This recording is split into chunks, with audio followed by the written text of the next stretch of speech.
But then it did go haywire. It always does somehow.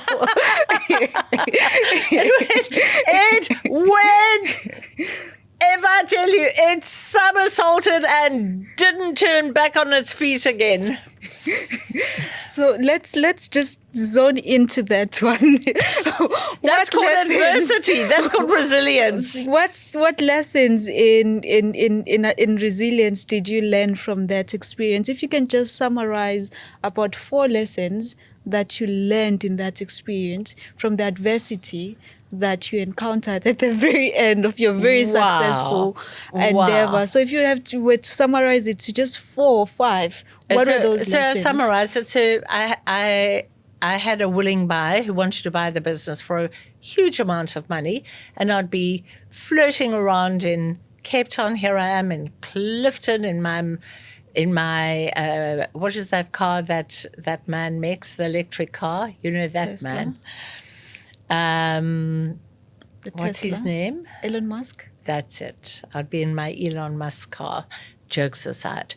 But what actually happened was it was a travesty in my business, and the whole business, I had not business partners, the FMCG, the fast-moving consumer group that I was supplying, had 3 people in it who were totally, how do I say it, were unscrupulous. I noticed that in the last month they've gone to jail, and 3 of them caused my business to collapse.